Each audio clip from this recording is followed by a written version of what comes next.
Having been born into a wealthy family, Francis Gray was accustomed to luxury and expensive things, which had always been an integral part of his life. His father made his fortune by opening a chain of dental clinics all over New York. Charles Gray worked as an ordinary dentist until he saved up enough money to open his first clinic, which he successfully did. By the age of 55, Charles had everything he had ever dreamed of: a big house, an expensive car, and a family to be proud of. Despite the fact that Francis always had everything he needed and wanted, he still decided to follow in his father's footsteps and go into medicine. However, the young man didn't choose dentistry as his specialty, but opted for surgery instead, which had always been the most prestigious branch of medicine. Francis showed himself as a capable and promising student from his first days at medical school. Deep down, Charles Gray was very proud of his son and dreamed that one day he would become a true professional in his field. Watching Francis reach new heights, Charles saw the same spark in his son's eyes that he used to have in his younger years. Having graduated from medical school with a surgical degree, Francis ignored his father's advice and got a job in an ordinary and unremarkable hospital, one of the many throughout the country. "But son, I've already talked to Alfred Stone about a spot for you. His hospital has the latest equipment and excellent working conditions, and they pay twice as much as you'd be earning at your hospital. You should at least think about it before making the final decision," Charles suggested, hopefully. "No, Dad, I want to achieve everything myself. What good will it do me? Getting a job thanks to your connections and earning more money won't help me grow and get more experience, which is the most important thing for a new surgeon," Francis objected. The man knew that he was going against the will of his father, but he simply couldn't do otherwise. Francis had his own outlook on life and always tried to do what he felt was right. Charles Gray looked intently at his son and gave up. "Okay, let him make his own mistakes. It will help him learn. I just hope it won't take him too long," the millionaire thought, resigning to his son's choice. In the meantime, Francis set to work with great enthusiasm, since he'd been dreaming of it since childhood. Since there was always a shortage of medical staff at the hospital, the young surgeon had more than enough on his plate. Francis had to perform several surgeries every day, thereby saving many lives. At the same time, he still remained a kind and unassuming young man, willing to come to everyone's aid at any moment. However, Francis's personal life wasn't going nearly as well as his professional one, and by the age of 28, he still hadn't started a family. Charles found this fact extremely upsetting and even started looking for a suitable companion for his son. Landowner Manson's daughter would make a great wife, don't you think? By marrying Diana, you won't just multiply our family capital, but also strengthen your position in the medical community, Charles said. However, with all due respect to his father, Francis couldn't imagine himself living with Diana Manson, since he had absolutely no feelings for her. The young surgeon was earning enough money to support himself, and starting a family with someone he didn't love seemed like a very foolish thing to do. Of course, Mr. Gray had his own take on the matter, and quite expectedly, it went against his son's wishes. Unfortunately, Charles decided not to abandon his idea and refused to back down on his plans regarding his son's marriage. The old man even sent an inside man, or woman actually, to work at the clinic, who was supposed to make friends with Francis and follow his every step. That person was Monica Jackson. She worked as a nurse in the surgical department. For a fee, Monica supplied the millionaire with information about his son, who had no idea that his every step was being watched. Things went on as usual for about a month, after which something happened that literally turned the lives of our heroes upside down. It all started with the fact that a new nurse named Emily Simpson came to work at the surgical department. The young woman was modest by nature and moved to New York after her grandmother died because there was no one to take care of the family farm in Kentucky. Emily's parents were geologists who died during a glacier meltdown in one of the most remote regions of Alaska. The girl was 3 years old when her parents died, so she didn't remember them well. All of Emily's childhood memories happened with her grandmother, who managed the farm alone after her husband died. The woman knew everything about cows, pigs, and geese, and therefore didn't have a problem taking care of them. In addition to farming, Rosemary Simpson knew her way around medicinal herbs and was known for her healing powers. Rosemary knew how useful her knowledge was, so she taught Emily how to give first aid, which predetermined her future career choice.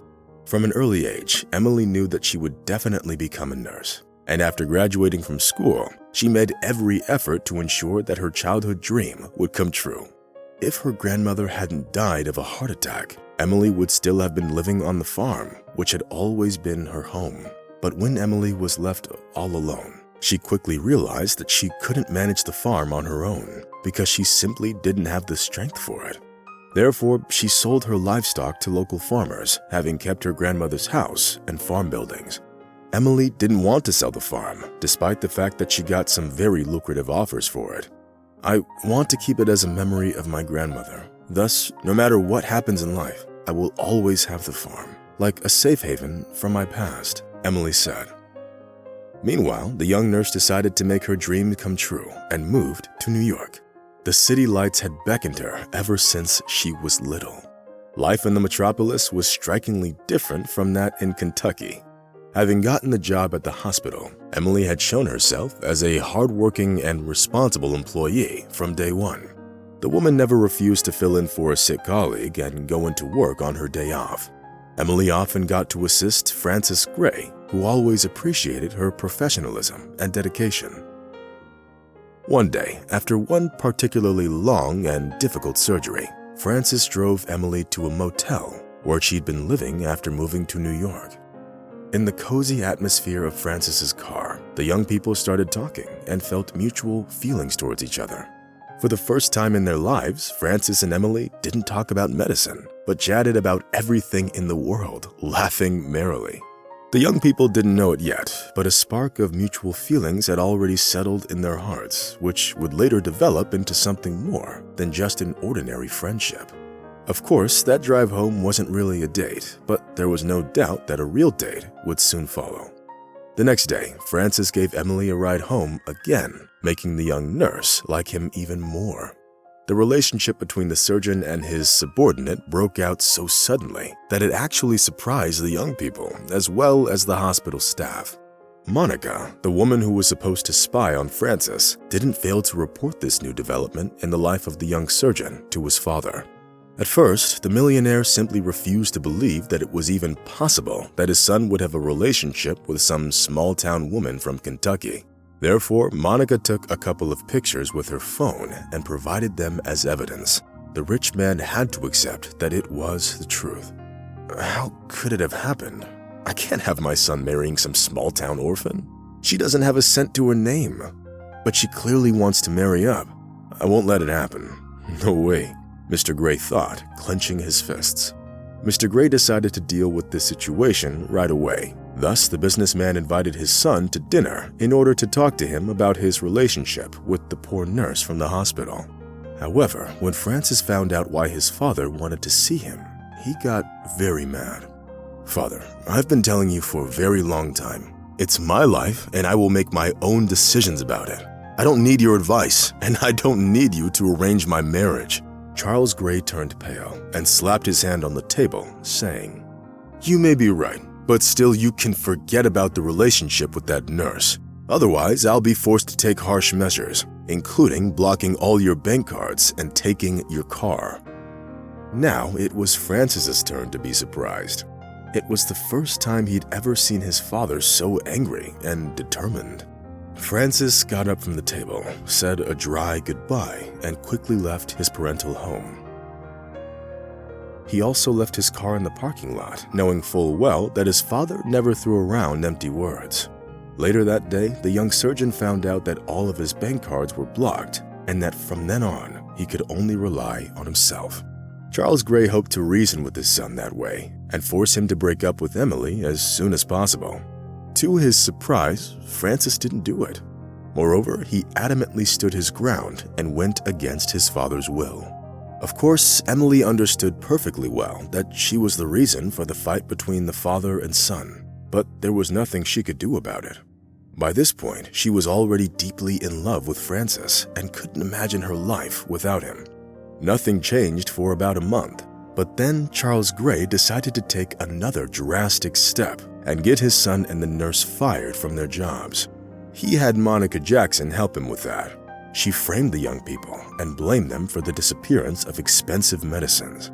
At the suggestion of Charles Gray, the hospital management concluded that it was criminal negligence and immediately fired both the young surgeon and the nurse. "Well, that's it, honey. Now we're both unemployed, and that's all because of me," Emily whispered sadly. "No, none of this is your fault. It's all because of my father. He's angry with me for going against his will, which is why he set this whole thing up. I'm sure he's pressured the hospital chief into firing us. It's okay. We'll find new jobs and get back to normal." Francis objected. However, the young surgeon didn't know it yet, but his father made sure that it would be impossible for them to find jobs in their specialty. At some point, Francis got desperate, which was something he'd never felt before. Emily supported Francis as best she could, realizing that all of his problems were caused by their relationship. Trying to find a way out of this situation, the woman thought of her farm in Kentucky, which she still owned. "What if we were to change the scenery for a bit? We have nothing to lose anyway, but at least we could live there in peace and quiet," Emily suggested. Francis wasn't exactly enthusiastic about Emily's idea at first, but then he decided to take the chance and change his life completely, having no idea what he would have to face on the farm. But without a shadow of a doubt, the young surgeon followed his girlfriend into the unknown that was waiting for him in distant Kentucky. The small town in the north of the state seemed like heaven after the noisy life in the metropolis. The silence of the early morning, the smell of freshly cut grass, and the lowing of cows made an indelible impression on the young surgeon. For the first time in his life, Francis felt truly happy. Sure, he had no money, but that wasn't as important as being able to live his life with his beloved. To Emily's credit, the woman wasn't just going to sit back and do nothing. Having borrowed some money from her grandmother's friend, she bought geese, chickens, and a couple of cows.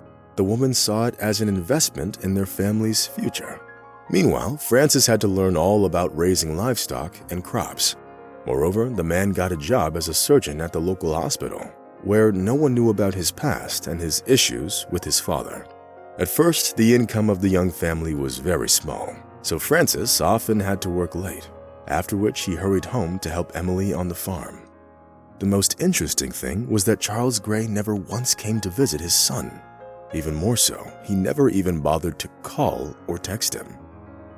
Thus, it took the young surgeon about 6 months to come to terms with the fact that his father didn't care about him and only worried about himself and his own well-being.